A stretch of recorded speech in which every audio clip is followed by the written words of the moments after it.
it's wrong for Muslim parents to practice contraception? Yes, I'll explain that. Thank you. It is said that is it wrong for Muslim parents to practice contraception, birth control? The fact is that Islam does not prohibit birth control except for one reason alone. And that reason has been mentioned in the Holy Quran in very clear terms. La taqtulu awladakum min khashyati imlaq. Do not kill your offspring, your progeny, for the fear of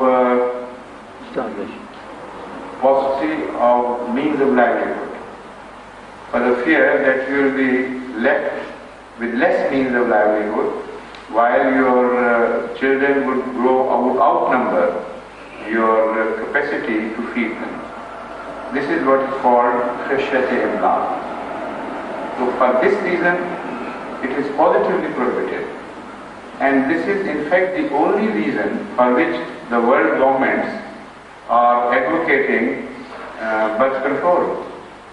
This is a reflection upon God, and a very bad reflection for that matter. If Allah is a complete and perfect planner, one of the two things must be accepted as truth, or maybe both have their part to play in the scheme of things.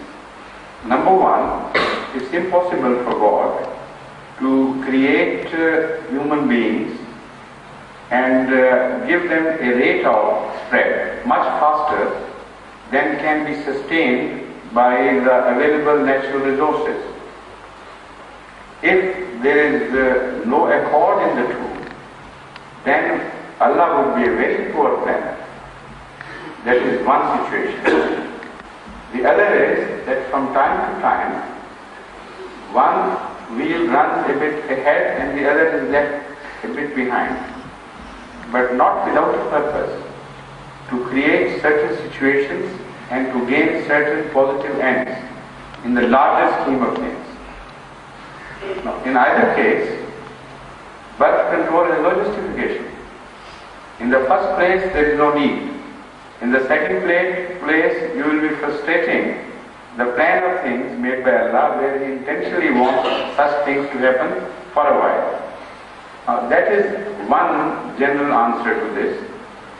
The other, more factual explanation of the situation is this, that despite the claim that the means of livelihood are progressing by mathematical progression and the human race is progressing by geometrical progression, this is why there are so many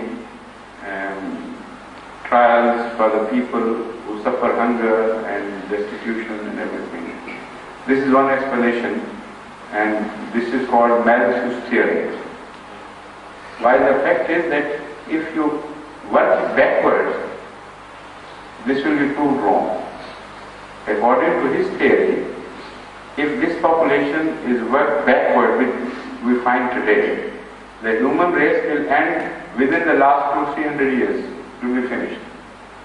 So there are other factors which have been missed by him and other scholars of this field. Secondly, man has always been facing hunger at various times in history. This factor is completely forgotten by these so-called philosophers. When the population of mankind was very small, even then man faced hunger. When it increased, even then it faced hunger. There is a set proportion, a relationship between suffering and the number of mankind, which is not changeable. It is a constant. What factors determine it? I know some of them, but it will be a different, a full address on that subject separately. But one thing I assure you, the phenomena works most scientifically. Allah tells us that إِن مِّن شَيْءٍ إِلَّا عِندَنَا خَزَائِنُهُ وَمَا نُنَزِّلُهُ إِلَّا بِقَدَرٍ مَّعْلُومٍ. That we have vast resources of everything, and those resources can never be exhausted because unending resources are available to us. But we disclose it to mankind according to a set plan. That is the relationship between man and his resources. So, if you look back at history, you will find that there was a time when the only fuel available was the firewood. And if mankind kept on burning and consuming that firewood, it would be completely without sources of energy now today. But before man had finished those stocks, available stocks, he found that under the earth, firewood had fire sources could be available in the form of coal or coke, a different shape of the same wood in fact. So it started using that energy. At the same time, there is a correlationship between human progress and the discovery of energy sources. When man entered the coal age, that was the time of his developmental development when he knew other uses of energy which could only be fulfilled by coal and not by firewood.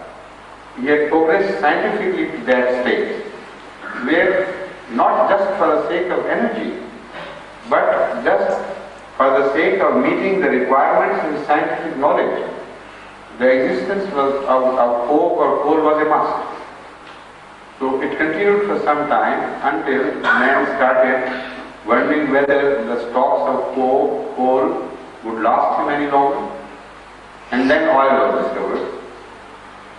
And when oil was discovered, the man had developed enough mentally and scientifically to put oil to such uses where coal was completely useless. And firewood could not be used. Internal combustion engine was in the process of making. And planes were in the process of making. So these things tally completely with the scheme of things. I mean, it's not just an disorganized occurrence. It is a very well organized occurrence. إِن مِّن شَيْءٍ إِلَّا عِندَنَا خَزَائِنُهُ وَمَا نُنَزِّلُهُ إِلَّا بِقَدَرٍ مَّعْلُومٍ. So we go on disclosing new sources of energy. Now the atomic age has started. Even if the oil resources are completely out of stock, completely finished, man would have positively attained some source of energy before this happens to suffice him for quite a long time and in a better manner. Scientific progress would have definitely provided him with certain discoveries where oil was useless and only new sources of energy could work. So the man would enter a new era. So to do something as a reflection upon this God, a complete plan, would be a very wrong thing to do.